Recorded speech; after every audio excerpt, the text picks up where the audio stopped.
வணக்கம். சுதந்திரா பாட்டியன் கீதா டிவி நேயர்களுக்கு 8/10/2021 வந்து second day of the Navadurga and Dasara பண்டிகை. அன்றைக்கு வந்துட்டு த்விதிதை திதி. அம்மன் வந்து நவதுர்கை பேர் வந்து பிரம்மச்சரணி. அன்றைக்கி வந்து திதி வந்து 7ஆம் தேதி மத்தியானம் 1:48 PM ஆரம்பித்து 8ஆம் தேதி 10:49 AM மட்டும் இருக்குது. நட்சத்திரம் சுவாதி நட்சத்திரம். இந்த திதி டைமிங்ஸ் கொஞ்சம் மாறலாம், பிகாஸ் ஒவ்வொருத்தரும் ஒவ்வொரு இதில் வைத்து கொண்டு இருக்கிறார்கள். அதனால் அது எங்களுக்கு கொஞ்சம் வித்தியாசம் வரலாம். பிரம்மச்சாரணி வந்துட்டு கமண்டத்தில் வச்சுட்டு அந்த நவதுர்கை இருப்பாங்க. என்னென்ன இன்னைக்கு மூலிகைகள் யூஸ் பண்ணணுமோ யூஸ் பண்ணியிருக்கிறோம். இன்றைக்கு கிரகம் வந்து அங்காரகன். ஸோ அங்காரகனுக்கு வேண்டிய மந்திரங்கள், அவங்களுக்கு வேண்டிய எல்லாம் ஜாப் மந்த்ரா, பீச் மந்த்ரா, காயத்ரி, அதுக்கப்புறம் அவங்களுக்கு சாந்தி பண்ணுறதுக்கு, அதுக்கப்புறம் அந்த பிரம்மச்சாரணியோட ஜாப் அண்ட் பீச் மந்த்ரா. அன்றைக்கு நட்சத்திரம் சுவாத்தியாக இருக்கிறதால இந்த சுவாதி நட்சத்திரத்துக்கு வேண்டிய ரிச்சுவல் எல்லாத்தையுமே வச்சு தான் பண்ணியிருக்கிறோம். எக்ஸ்டென்சிவாக பண்ணியிருக்கிறோம். நான் வந்துட்டு ஒவ்வொன்றும் எக்ஸ்பிளைன் பண்ண எனக்கு டீட்டெயில்ஸ் என்கிட்ட இல்லை ஆக்சுவலி. பிகாஸ் நான் வந்து கோயிலில் இருந்து நான் பூஜையில் பங்கு கொள்ளலை. ஏன்னா எனக்கு வந்துட்டு அந்த 3 மணி நேரம் ஃபுல்லாகவே ஜபம் பண்ணணுன்னா நான் கோயிலில் இருந்தானே எனக்கு அது ஒரு டிஸ்டர்பன்ஸாக இருக்கும். ஏதோ ஒரு ரீசனுக்காக எனக்கு வந்து அந்த 3 மணி நேரம் ஃபுல்லாக எல்லா மந்திரத்தையும் ஜபிக்கிறதுக்கு முடியாது. அதெல்லாம் நான் வந்து இந்த வருஷம் பார்ட்டிசிபேட் பண்ணல.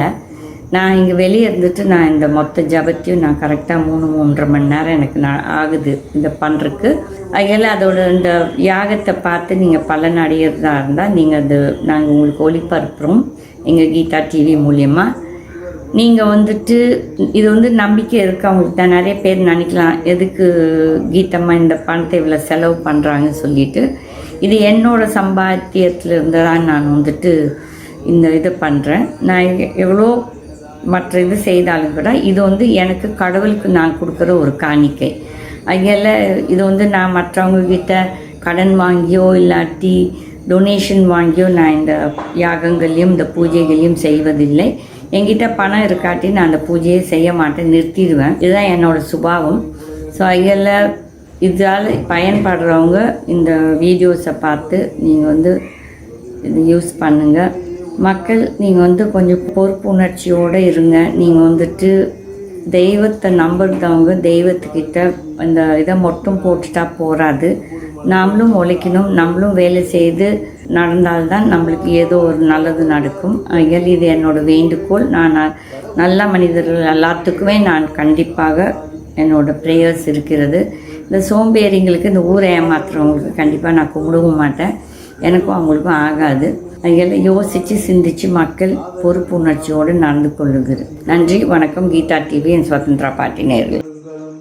दधानाकर पद्माभ्याम् अक्षमालाकमण्डलं देवी प्रसीदतु मयि ब्रह्मचारिण्यनूत्तमा।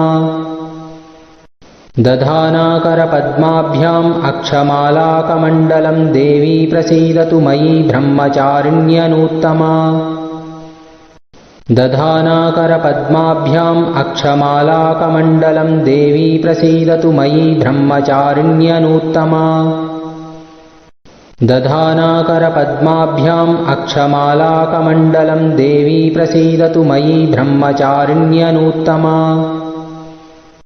दधानाकर पद्माभ्याम् अक्षमालाकमण्डलं देवी प्रसीदतु मयि ब्रह्मचारिण्यनूत्तमा। दधानाकर पद्माभ्याम् अक्षमालाकमण्डलं देवी प्रसीदतु मयि ब्रह्मचारिण्यनूत्तमा। दधानाकर पद्माभ्याम् अक्षमालाकमण्डलं देवी प्रसीदतु मयि ब्रह्मचारिण्यनूत्तमा। दधानाकर पद्माभ्याम् अक्षमालाकमण्डलं देवी प्रसीदतु मयि ब्रह्मचारिण्यनूत्तमा। दधानाकर पद्माभ्याम् अक्षमालाकमण्डलं देवी प्रसीदतु मयि ब्रह्मचारिण्यनूत्तमा। दधानाकर पद्माभ्याम् अक्षमालाकमण्डलं देवी प्रसीदतु मयि ब्रह्मचारिण्यनूत्तमा। दधानाकरपद्माभ्याम् अक्षमालाकमण्डलं देवी प्रसीदतु मयि ब्रह्मचारिण्यनूत्तमा दधानाकरपद्माभ्याम् अक्षमालाकमण्डलं देवी प्रसीदतु मयि ब्रह्मचारिण्यनूत्तमा दधानाकरपद्माभ्याम् अक्षमालाकमण्डलं देवी प्रसीदतु मयि ब्रह्मचारिण्यनूत्तमा दधानाकरपद्माभ्याम् अक्षमालाकमण्डलं देवी प्रसीदतु मयि ब्रह्मचारिण्यनूत्तमा दधानाकरपद्माभ्याम् अक्षमालाकमण्डलं देवी प्रसीदतु मयि ब्रह्मचारिण्यनूत्तमा दधानाकरपद्माभ्याम् अक्षमालाकमण्डलं देवी प्रसीदतु मयि ब्रह्मचारिण्यनूत्तमा दधानाकरपद्माभ्याम् अक्षमालाकमण्डलं देवी प्रसीदतु मयि ब्रह्मचारिण्यनूत्तमा दधानाकरपद्माभ्याम् अक्षमालाकमण्डलं देवी प्रसीदतु मयि ब्रह्मचारिण्यनूत्तमा दधानाकरपद्माभ्याम् अक्षमालाकमण्डलं देवी प्रसीदतु मयि ब्रह्मचारिण्यनूत्तमा दधानाकरपद्माभ्याम् अक्षमालाकमण्डलं देवी प्रसीदतु मयि ब्रह्मचारिण्यनूत्तमा दधानाकरपद्माभ्याम् अक्षमालाकमण्डलं देवी प्रसीदतु मयि ब्रह्मचारिण्यनूत्तमा दधानाकरपद्माभ्याम् अक्षमालाकमण्डलं देवी प्रसीदतु मयि ब्रह्मचारिण्यनूत्तमा दधानाकरपद्माभ्याम् अक्षमालाकमण्डलं देवी प्रसीदतु मयि ब्रह्मचारिण्यनूत्तमा दधानाकरपद्माभ्याम् अक्षमालाकमण्डलं देवी प्रसीदतु मयि ब्रह्मचारिण्यनूत्तमा दधानाकरपद्माभ्याम् अक्षमालाकमण्डलं देवी प्रसीदतु मयि ब्रह्मचारिण्यनूत्तमा दधानाकरपद्माभ्याम् अक्षमालाकमण्डलं देवी प्रसीदतु मयि ब्रह्मचारिण्यनूत्तमा दधानाकरपद्माभ्याम् अक्षमालाकमण्डलं देवी प्रसीदतु मयि ब्रह्मचारिण्यनूत्तमा दधानाकरपद्माभ्याम् अक्षमालाकमण्डलं देवी प्रसीदतु मयि ब्रह्मचारिण्यनूत्तमा दधानाकरपद्माभ्याम् अक्षमालाकमण्डलं देवी प्रसीदतु मयि ब्रह्मचारिण्यनूत्तमा दधानाकरपद्माभ्याम् अक्षमालाकमण्डलं देवी प्रसीदतु मयि ब्रह्मचारिण्यनूत्तमा दधानाकरपद्माभ्याम् अक्षमालाकमण्डलं देवी प्रसीदतु मयि ब्रह्मचारिण्यनूत्तमा दधानाकरपद्माभ्याम् अक्षमालाकमण्डलं देवी प्रसीदतु मयि ब्रह्मचारिण्यनूत्तमा दधानाकरपद्माभ्याम् अक्षमालाकमण्डलं देवी प्रसीदतु मयि ब्रह्मचारिण्यनूत्तमा दधानाकरपद्माभ्याम् अक्षमालाकमण्डलं देवी प्रसीदतु मयि ब्रह्मचारिण्यनूत्तमा दधानाकरपद्माभ्याम् अक्षमालाकमण्डलं देवी प्रसीदतु मयि ब्रह्मचारिण्यनूत्तमा दधानाकरपद्माभ्याम् अक्षमालाकमण्डलं देवी प्रसीदतु मयि ब्रह्मचारिण्यनूत्तमा दधानाकरपद्माभ्याम् अक्षमालाकमण्डलं देवी प्रसीदतु मयि ब्रह्मचारिण्यनूत्तमा दधानाकरपद्माभ्याम् अक्षमालाकमण्डलं देवी प्रसीदतु मयि ब्रह्मचारिण्यनूत्तमा दधानाकरपद्माभ्याम् अक्षमालाकमण्डलं देवी प्रसीदतु मयि ब्रह्मचारिण्यनूत्तमा दधानाकरपद्माभ्याम् अक्षमालाकमण्डलं देवी प्रसीदतु मयि ब्रह्मचारिण्यनूत्तमा दधानाकरपद्माभ्याम् अक्षमालाकमण्डलं देवी प्रसीदतु मयि ब्रह्मचारिण्यनूत्तमा दधानाकरपद्माभ्याम् अक्षमालाकमण्डलं देवी प्रसीदतु मयि ब्रह्मचारिण्यनूत्तमा दधानाकरपद्माभ्याम् अक्षमालाकमण्डलं देवी प्रसीदतु मयि ब्रह्मचारिण्यनूत्तमा दधानाकरपद्माभ्याम् अक्षमालाकमण्डलं देवी प्रसीदतु मयि ब्रह्मचारिण्यनूत्तमा दधानाकरपद्माभ्याम् अक्षमालाकमण्डलं देवी प्रसीदतु मयि ब्रह्मचारिण्यनूत्तमा दधानाकरपद्माभ्याम् अक्षमालाकमण्डलं देवी प्रसीदतु मयि ब्रह्मचारिण्यनूत्तमा दधानाकरपद्माभ्याम् अक्षमालाकमण्डलं देवी प्रसीदतु मयि ब्रह्मचारिण्यनूत्तमा दधानाकरपद्माभ्याम् अक्षमालाकमण्डलं देवी प्रसीदतु मयि ब्रह्मचारिण्यनूत्तमा दधानाकरपद्माभ्याम् अक्षमालाकमण्डलं देवी प्रसीदतु मयि ब्रह्मचारिण्यनूत्तमा दधानाकरपद्माभ्याम् अक्षमालाकमण्डलं देवी प्रसीदतु मयि ब्रह्मचारिण्यनूत्तमा दधानाकरपद्माभ्याम् अक्षमालाकमण्डलं देवी प्रसीदतु मयि ब्रह्मचारिण्यनूत्तमा दधानाकरपद्माभ्याम् अक्षमालाकमण्डलं देवी प्रसीदतु मयि ब्रह्मचारिण्यनूत्तमा दधानाकरपद्माभ्याम् अक्षमालाकमण्डलं देवी प्रसीदतु मयि ब्रह्मचारिण्यनूत्तमा दधानाकरपद्माभ्याम् अक्षमालाकमण्डलं देवी प्रसीदतु मयि ब्रह्मचारिण्यनूत्तमा दधानाकरपद्माभ्याम् अक्षमालाकमण्डलं देवी प्रसीदतु मयि ब्रह्मचारिण्यनूत्तमा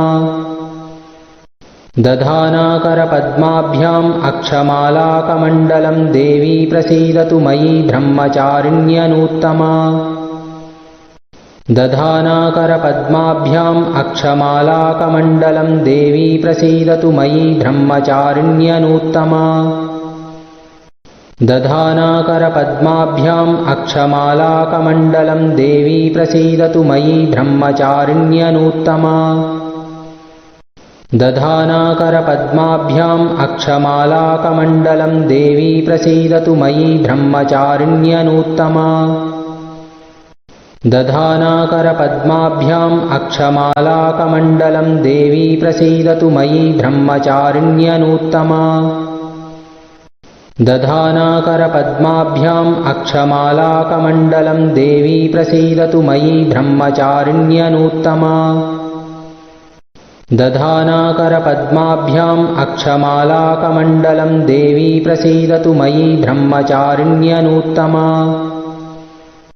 दधानाकरपद्माभ्याम् अक्षमालाकमण्डलं देवी प्रसीदतु मयि ब्रह्मचारिण्यनूत्तमा दधानाकरपद्माभ्याम् अक्षमालाकमण्डलं देवी प्रसीदतु मयि ब्रह्मचारिण्यनूत्तमा दधानाकरपद्माभ्याम् अक्षमालाकमण्डलं देवी प्रसीदतु मयि ब्रह्मचारिण्यनूत्तमा दधानाकरपद्माभ्याम् अक्षमालाकमण्डलं देवी प्रसीदतु मयि ब्रह्मचारिण्यनूत्तमा दधानाकरपद्माभ्याम् अक्षमालाकमण्डलं देवी प्रसीदतु मयि ब्रह्मचारिण्यनूत्तमा दधानाकरपद्माभ्याम् अक्षमालाकमण्डलं देवी प्रसीदतु मयि ब्रह्मचारिण्यनूत्तमा दधानाकरपद्माभ्याम् अक्षमालाकमण्डलं देवी प्रसीदतु मयि ब्रह्मचारिण्यनूत्तमा दधानाकरपद्माभ्याम् अक्षमालाकमण्डलं देवी प्रसीदतु मयि ब्रह्मचारिण्यनूत्तमा दधानाकरपद्माभ्याम् अक्षमालाकमण्डलं देवी प्रसीदतु मयि ब्रह्मचारिण्यनूत्तमा दधानाकरपद्माभ्याम् अक्षमालाकमण्डलं देवी प्रसीदतु मयि ब्रह्मचारिण्यनूत्तमा दधानाकरपद्माभ्याम् अक्षमालाकमण्डलं देवी प्रसीदतु मयि ब्रह्मचारिण्यनूत्तमा दधानाकरपद्माभ्याम् अक्षमालाकमण्डलं देवी प्रसीदतु मयि ब्रह्मचारिण्यनूत्तमा दधानाकरपद्माभ्याम् अक्षमालाकमण्डलं देवी प्रसीदतु मयि ब्रह्मचारिण्यनूत्तमा दधानाकरपद्माभ्याम् अक्षमालाकमण्डलं देवी प्रसीदतु मयि ब्रह्मचारिण्यनूत्तमा दधानाकरपद्माभ्याम् अक्षमालाकमण्डलं देवी प्रसीदतु मयि ब्रह्मचारिण्यनूत्तमा दधानाकरपद्माभ्याम् अक्षमालाकमण्डलं देवी प्रसीदतु मयि ब्रह्मचारिण्यनूत्तमा दधानाकरपद्माभ्याम् अक्षमालाकमण्डलं देवी प्रसीदतु मयि ब्रह्मचारिण्यनूत्तमा दधानाकरपद्माभ्याम् अक्षमालाकमण्डलं देवी प्रसीदतु मयि ब्रह्मचारिण्यनूत्तमा दधानाकरपद्माभ्याम् अक्षमालाकमण्डलं देवी प्रसीदतु मयि ब्रह्मचारिण्यनूत्तमा दधानाकरपद्माभ्याम् अक्षमालाकमण्डलं देवी प्रसीदतु मयि ब्रह्मचारिण्यनूत्तमा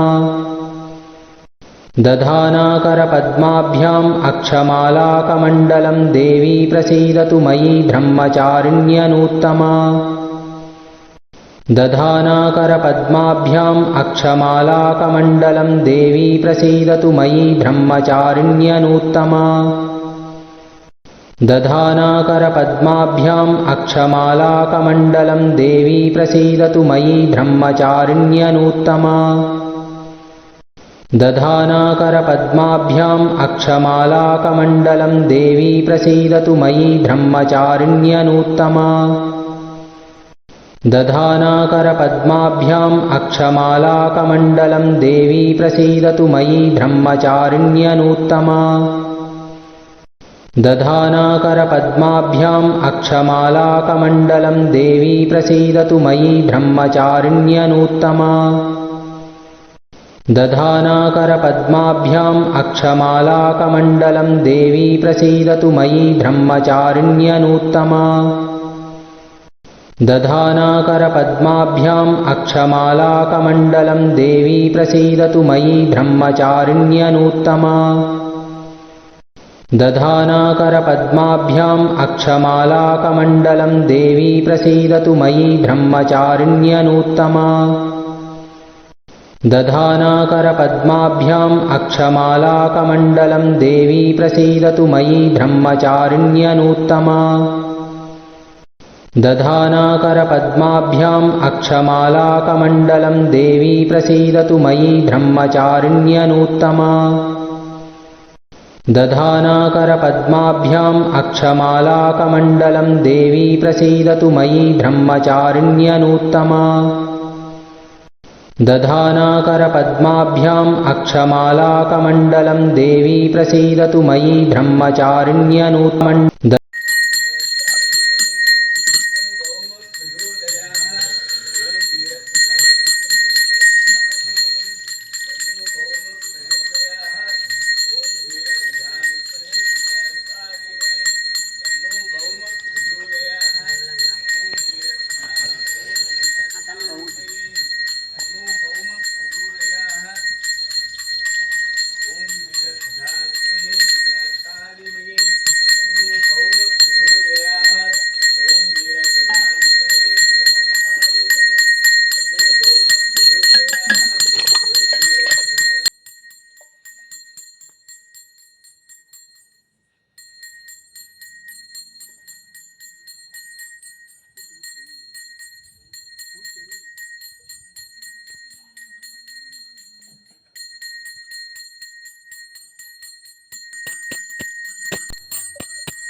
ब्रह्मचारिण्यनूत्तमा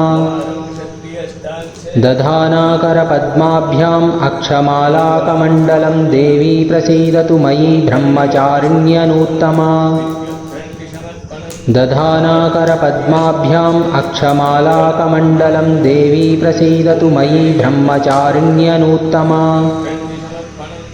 दधानाकरपद्माभ्याम् अक्षमालाकमण्डलं देवी प्रसीदतु मयि ब्रह्मचारिण्यनूत्तमा दधानाकरपद्माभ्याम् अक्षमालाकमण्डलं देवी प्रसीदतु मयि ब्रह्मचारिण्यनूत्तमा दधानाकरपद्माभ्याम् अक्षमालाकमण्डलं देवी प्रसीदतु मयि ब्रह्मचारिण्यनूत्तमा दधानाकरपद्माभ्याम् अक्षमालाकमण्डलं देवी प्रसीदतु मयि ब्रह्मचारिण्यनूत्तमा दधानाकरपद्माभ्याम् अक्षमालाकमण्डलं देवी प्रसीदतु मयि ब्रह्मचारिण्यनूत्तमा दधानाकरपद्माभ्याम् अक्षमालाकमण्डलं देवी प्रसीदतु मयि ब्रह्मचारिण्यनूत्तमा दधानाकरपद्माभ्याम् अक्षमालाकमण्डलं देवी प्रसीदतु मयि ब्रह्मचारिण्यनूत्तमा दधानाकरपद्माभ्याम् अक्षमालाकमण्डलं देवी प्रसीदतु मयि ब्रह्मचारिण्यनूत्तमा दधानाकरपद्माभ्याम् अक्षमालाकमण्डलं देवी प्रसीदतु मयि ब्रह्मचारिण्यनूत्तमा दधानाकरपद्माभ्याम् अक्षमालाकमण्डलं देवी प्रसीदतु मयि ब्रह्मचारिण्यनूत्तमा दधानाकरपद्माभ्याम् अक्षमालाकमण्डलं देवी प्रसीदतु मयि ब्रह्मचारिण्यनूत्तमा दधानाकरपद्माभ्याम् अक्षमालाकमण्डलं देवी प्रसीदतु मयि ब्रह्मचारिण्यनूत्तमा दधानाकरपद्माभ्याम् अक्षमालाकमण्डलं देवी प्रसीदतु मयि ब्रह्मचारिण्यनूत्तमा दधानाकरपद्माभ्याम् अक्षमालाकमण्डलं देवी प्रसीदतु मयि ब्रह्मचारिण्यनूत्तमा दधानाकरपद्माभ्याम् अक्षमालाकमण्डलं देवी प्रसीदतु मयि ब्रह्मचारिण्यनूत्तमा दधानाकरपद्माभ्याम् अक्षमालाकमण्डलं देवी प्रसीदतु मयि ब्रह्मचारिण्यनूत्तमा दधानाकरपद्माभ्याम् अक्षमालाकमण्डलं देवी प्रसीदतु मयि ब्रह्मचारिण्यनूत्तमा दधानाकरपद्माभ्याम् अक्षमालाकमण्डलं देवी प्रसीदतु मयि ब्रह्मचारिण्यनूत्तमा दधानाकरपद्माभ्याम् अक्षमालाकमण्डलं देवी प्रसीदतु मयि ब्रह्मचारिण्यनूत्तमा दधानाकरपद्माभ्याम् अक्षमालाकमण्डलं देवी प्रसीदतु मयि ब्रह्मचारिण्यनूत्तमा दधानाकरपद्माभ्याम् अक्षमालाकमण्डलं देवी प्रसीदतु मयि ब्रह्मचारिण्यनूत्तमा दधानाकरपद्माभ्याम् अक्षमालाकमण्डलं देवी प्रसीदतु मयि ब्रह्मचारिण्यनूत्तमा दधानाकरपद्माभ्याम् अक्षमालाकमण्डलं देवी प्रसीदतु मयि ब्रह्मचारिण्यनूत्तमा दधानाकरपद्माभ्याम् अक्षमालाकमण्डलं देवी प्रसीदतु मयि ब्रह्मचारिण्यनूत्तमा दधानाकरपद्माभ्याम् अक्षमालाकमण्डलं देवी प्रसीदतु मयि ब्रह्मचारिण्यनूत्तमा दधानाकरपद्माभ्याम् अक्षमालाकमण्डलं देवी प्रसीदतु मयि ब्रह्मचारिण्यनूत्तमा दधानाकरपद्माभ्याम् अक्षमालाकमण्डलं देवी प्रसीदतु मयि ब्रह्मचारिण्यनूत्तमा दधानाकरपद्माभ्याम् अक्षमालाकमण्डलं देवी प्रसीदतु मयि ब्रह्मचारिण्यनूत्तमा दधानाकरपद्माभ्याम् अक्षमालाकमण्डलं देवी प्रसीदतु मयि ब्रह्मचारिण्यनूत्तमा दधानाकरपद्माभ्याम् अक्षमालाकमण्डलं देवी प्रसीदतु मयि ब्रह्मचारिण्यनूत्तमा दधानाकरपद्माभ्याम् अक्षमालाकमण्डलं देवी प्रसीदतु मयि ब्रह्मचारिण्यनूत्तमा दधानाकरपद्माभ्याम् अक्षमालाकमण्डलं देवी प्रसीदतु मयि ब्रह्मचारिण्यनूत्तमा दधानाकरपद्माभ्याम् अक्षमालाकमण्डलं देवी प्रसीदतु मयि ब्रह्मचारिण्यनूत्तमा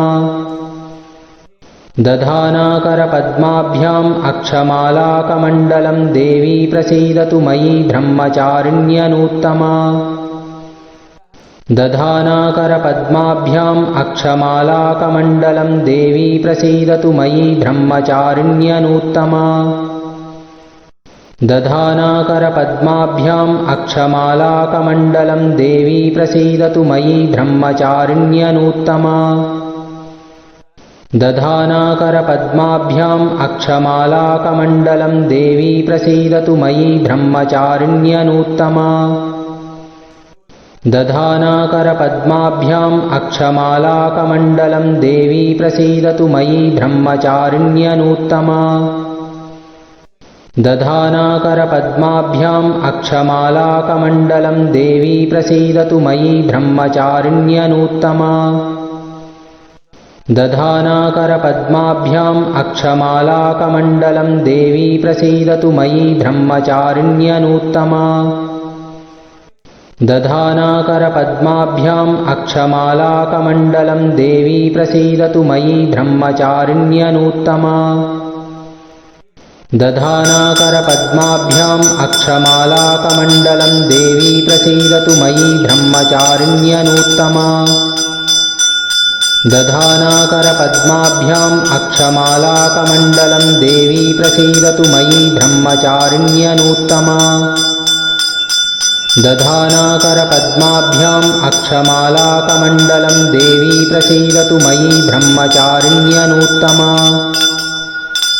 दधानाकरपद्माभ्याम् अक्षमालाकमण्डलं देवी प्रसीदतु मयि ब्रह्मचारिण्यनूत्तमा दधानाकरपद्माभ्याम् अक्षमालाकमण्डलं देवी प्रसीदतु मयि ब्रह्मचारिण्यनूत्तमा दधानाकरपद्माभ्याम् अक्षमालाकमण्डलं देवी प्रसीदतु मयि ब्रह्मचारिण्यनूत्तमा दधानाकरपद्माभ्याम् अक्षमालाकमण्डलं देवी प्रसीदतु मयि ब्रह्मचारिण्यनूत्तमा दधानाकरपद्माभ्याम् अक्षमालाकमण्डलं देवी प्रसीदतु मयि ब्रह्मचारिण्यनूत्तमा दधानाकरपद्माभ्याम् अक्षमालाकमण्डलं देवी प्रसीदतु मयि ब्रह्मचारिण्यनूत्तमा दधानाकरपद्माभ्याम् अक्षमालाकमण्डलं देवी प्रसीदतु मयि ब्रह्मचारिण्यनूत्तमा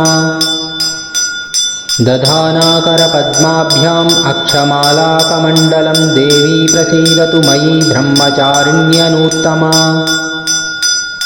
दधानाकरपद्माभ्याम् अक्षमालाकमण्डलं देवी प्रसीदतु मयि ब्रह्मचारिण्यनूत्तमा दधानाकरपद्माभ्याम् अक्षमालाकमण्डलं देवी प्रसीदतु मयि ब्रह्मचारिण्यनूत्तमा दधानाकरपद्माभ्याम् अक्षमालाकमण्डलं देवी प्रसीदतु मयि ब्रह्मचारिण्यनूत्तमा दधानाकरपद्माभ्याम् अक्षमालाकमण्डलं देवी प्रसीदतु मयि ब्रह्मचारिण्यनूत्तमा दधानाकरपद्माभ्याम् अक्षमालाकमण्डलं देवी प्रसीदतु मयि ब्रह्मचारिण्यनूत्तमा दधानाकरपद्माभ्याम् अक्षमालाकमण्डलं देवी प्रसीदतु मयि ब्रह्मचारिण्यनूत्तमा दधानाकरपद्माभ्याम् अक्षमालाकमण्डलं देवी प्रसीदतु मयि ब्रह्मचारिण्यनूत्तमा दधानाकरपद्माभ्याम् अक्षमालाकमण्डलं देवी प्रसीदतु मयि ब्रह्मचारिण्यनूत्तमा दधानाकरपद्माभ्याम् अक्षमालाकमण्डलं देवी प्रसीदतु मयि ब्रह्मचारिण्यनूत्तमा दधानाकरपद्माभ्याम् अक्षमालाकमण्डलं देवी प्रसीदतु मयि ब्रह्मचारिण्यनूत्तमा दधानाकरपद्माभ्याम् अक्षमालाकमण्डलं देवी प्रसीदतु मयि ब्रह्मचारिण्यनूत्तमा दधानाकरपद्माभ्याम् अक्षमालाकमण्डलं देवी प्रसीदतु मयि ब्रह्मचारिण्यनूत्तमा दधानाकरपद्माभ्याम् अक्षमालाकमण्डलं देवी प्रसीदतु मयि ब्रह्मचारिण्यनूत्तमा दधानाकरपद्माभ्याम् अक्षमालाकमण्डलं देवी प्रसीदतु मयि ब्रह्मचारिण्यनूत्तमा दधानाकरपद्माभ्याम् अक्षमालाकमण्डलं देवी प्रसीदतु मयि ब्रह्मचारिण्यनूत्तमा दधानाकरपद्माभ्याम् अक्षमालाकमण्डलं देवी प्रसीदतु मयि ब्रह्मचारिण्यनूत्तमा दधानाकरपद्माभ्याम् अक्षमालाकमण्डलं देवी प्रसीदतु मयि ब्रह्मचारिण्यनूत्तमा दधानाकरपद्माभ्याम् अक्षमालाकमण्डलं देवी प्रसीदतु मयि ब्रह्मचारिण्यनूत्तमा दधानाकरपद्माभ्याम् अक्षमालाकमण्डलं देवी प्रसीदतु मयि ब्रह्मचारिण्यनूत्तमा दधानाकरपद्माभ्याम् अक्षमालाकमण्डलं देवी प्रसीदतु मयि ब्रह्मचारिण्यनूत्तमा दधानाकरपद्माभ्याम् अक्षमालाकमण्डलं देवी प्रसीदतु मयि ब्रह्मचारिण्यनूत्तमा दधानाकरपद्माभ्याम् अक्षमालाकमण्डलं देवी प्रसीदतु मयि ब्रह्मचारिण्यनूत्तमा दधानाकरपद्माभ्याम् अक्षमालाकमण्डलं देवी प्रसीदतु मयि ब्रह्मचारिण्यनूत्तमा दधानाकरपद्माभ्याम् अक्षमालाकमण्डलं देवी प्रसीदतु मयि ब्रह्मचारिण्यनूत्तमा दधानाकरपद्माभ्याम् अक्षमालाकमण्डलं देवी प्रसीदतु मयि ब्रह्मचारिण्यनूत्तमा दधानाकरपद्माभ्याम् अक्षमालाकमण्डलं देवी प्रसीदतु मयि ब्रह्मचारिण्यनूत्तमा दधानाकरपद्माभ्याम् अक्षमालाकमण्डलं देवी प्रसीदतु मयि ब्रह्मचारिण्यनूत्तमा दधानाकरपद्माभ्याम् अक्षमालाकमण्डलं देवी प्रसीदतु मयि ब्रह्मचारिण्यनूत्तमा दधानाकरपद्माभ्याम् अक्षमालाकमण्डलं देवी प्रसीदतु मयि ब्रह्मचारिण्यनूत्तमा दधानाकरपद्माभ्याम् अक्षमालाकमण्डलं देवी प्रसीदतु मयि ब्रह्मचारिण्यनूत्तमा दधानाकरपद्माभ्याम् अक्षमालाकमण्डलं देवी प्रसीदतु मयि ब्रह्मचारिण्यनूत्तमा दधानाकरपद्माभ्याम् अक्षमालाकमण्डलं देवी प्रसीदतु मयि ब्रह्मचारिण्यनूत्तमा दधानाकरपद्माभ्याम् अक्षमालाकमण्डलं देवी प्रसीदतु मयि ब्रह्मचारिण्यनूत्तमा दधानाकरपद्माभ्याम् अक्षमालाकमण्डलं देवी प्रसीदतु मयि ब्रह्मचारिण्यनूत्तमा दधानाकरपद्माभ्याम् अक्षमालाकमण्डलं देवी प्रसीदतु मयि ब्रह्मचारिण्यनूत्तमा दधानाकरपद्माभ्याम् अक्षमालाकमण्डलं देवी प्रसीदतु मयि ब्रह्मचारिण्यनूत्तमा दधानाकरपद्माभ्याम् अक्षमालाकमण्डलं देवी प्रसीदतु मयि ब्रह्मचारिण्यनूत्तमा दधानाकरपद्माभ्याम् अक्षमालाकमण्डलं देवी प्रसीदतु मयि ब्रह्मचारिण्यनूत्तमा दधानाकरपद्माभ्याम् अक्षमालाकमण्डलं देवी प्रसीदतु मयि ब्रह्मचारिण्यनूत्तमा दधानाकरपद्माभ्याम् अक्षमालाकमण्डलं देवी प्रसीदतु मयि ब्रह्मचारिण्यनूत्तमा दधानाकरपद्माभ्याम् अक्षमालाकमण्डलं देवी प्रसीदतु मयि ब्रह्मचारिण्यनूत्तमा दधानाकरपद्माभ्याम् अक्षमालाकमण्डलं देवी प्रसीदतु मयि ब्रह्मचारिण्यनूत्तमा दधानाकरपद्माभ्याम् अक्षमालाकमण्डलं देवी प्रसीदतु मयि ब्रह्मचारिण्यनूत्तमा दधानाकरपद्माभ्याम् अक्षमालाकमण्डलं देवी प्रसीदतु मयि ब्रह्मचारिण्यनूत्तमा दधानाकरपद्माभ्याम् अक्षमालाकमण्डलं देवी प्रसीदतु मयि ब्रह्मचारिण्यनूत्तमा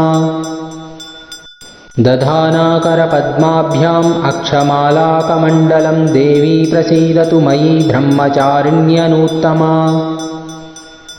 दधानाकरपद्माभ्याम् अक्षमालाकमण्डलं देवी प्रसीदतु मयि ब्रह्मचारिण्यनूत्तमा दधानाकरपद्माभ्याम् अक्षमालाकमण्डलं देवी प्रसीदतु मयि ब्रह्मचारिण्यनूत्तमा दधानाकरपद्माभ्याम् अक्षमालाकमण्डलं देवी प्रसीदतु मयि ब्रह्मचारिण्यनूत्तमा दधानाकरपद्माभ्याम् अक्षमालाकमण्डलं देवी प्रसीदतु मयि ब्रह्मचारिण्यनूत्तमा दधानाकरपद्माभ्याम् अक्षमालाकमण्डलं देवी प्रसीदतु मयि ब्रह्मचारिण्यनूत्तमा दधानाकरपद्माभ्याम् अक्षमालाकमण्डलं देवी प्रसीदतु मयि ब्रह्मचारिण्यनूत्तमा दधानाकरपद्माभ्याम् अक्षमालाकमण्डलं देवी प्रसीदतु मयि ब्रह्मचारिण्यनूत्तमा दधानाकरपद्माभ्याम् अक्षमालाकमण्डलं देवी प्रसीदतु मयि ब्रह्मचारिण्यनूत्तमा दधानाकरपद्माभ्याम् अक्षमालाकमण्डलं देवी प्रसीदतु मयि ब्रह्मचारिण्यनूत्तमा दधानाकरपद्माभ्याम् अक्षमालाकमण्डलं देवी प्रसीदतु मयि ब्रह्मचारिण्यनूत्तमा दधानाकरपद्माभ्याम् अक्षमालाकमण्डलं देवी प्रसीदतु मयि ब्रह्मचारिण्यनूत्तमा दधानाकरपद्माभ्याम् अक्षमालाकमण्डलं देवी प्रसीदतु मयि ब्रह्मचारिण्यनूत्तमा दधानाकरपद्माभ्याम् अक्षमालाकमण्डलं देवी प्रसीदतु मयि ब्रह्मचारिण्यनूत्तमा दधानाकरपद्माभ्याम् अक्षमालाकमण्डलं देवी प्रसीदतु मयि ब्रह्मचारिण्यनूत्तमा दधानाकरपद्माभ्याम् अक्षमालाकमण्डलं देवी प्रसीदतु मयि ब्रह्मचारिण्यनूत्तमा दधानाकरपद्माभ्याम् अक्षमालाकमण्डलं देवी प्रसीदतु मयि ब्रह्मचारिण्यनूत्तमा दधानाकरपद्माभ्याम् अक्षमालाकमण्डलं देवी प्रसीदतु मयि ब्रह्मचारिण्यनूत्तमा दधानाकरपद्माभ्याम् अक्षमालाकमण्डलं देवी प्रसीदतु मयि ब्रह्मचारिण्यनूत्तमा दधानाकरपद्माभ्याम् अक्षमालाकमण्डलं देवी प्रसीदतु मयि ब्रह्मचारिण्यनूत्तमा दधानाकरपद्माभ्याम् अक्षमालाकमण्डलं देवी प्रसीदतु मयि ब्रह्मचारिण्यनूत्तमा दधानाकरपद्माभ्याम् अक्षमालाकमण्डलं देवी प्रसीदतु मयि ब्रह्मचारिण्यनूत्तमा दधानाकरपद्माभ्याम् अक्षमालाकमण्डलं देवी प्रसीदतु मयि ब्रह्मचारिण्यनूत्तमा दधानाकरपद्माभ्याम् अक्षमालाकमण्डलं देवी प्रसीदतु मयि ब्रह्मचारिण्यनूत्तमा दधानाकरपद्माभ्याम् अक्षमालाकमण्डलं देवी प्रसीदतु मयि ब्रह्मचारिण्यनूत्तमा दधानाकरपद्माभ्याम् अक्षमालाकमण्डलं देवी प्रसीदतु मयि ब्रह्मचारिण्यनूत्तमा दधानाकरपद्माभ्याम् अक्षमालाकमण्डलं देवी प्रसीदतु मयि ब्रह्मचारिण्यनूत्तमा दधानाकरपद्माभ्याम् अक्षमालाकमण्डलं देवी प्रसीदतु मयि ब्रह्मचारिण्यनूत्तमा दधानाकरपद्माभ्याम् अक्षमालाकमण्डलं देवी प्रसीदतु मयि ब्रह्मचारिण्यनूत्तमा दधानाकरपद्माभ्याम् अक्षमालाकमण्डलं देवी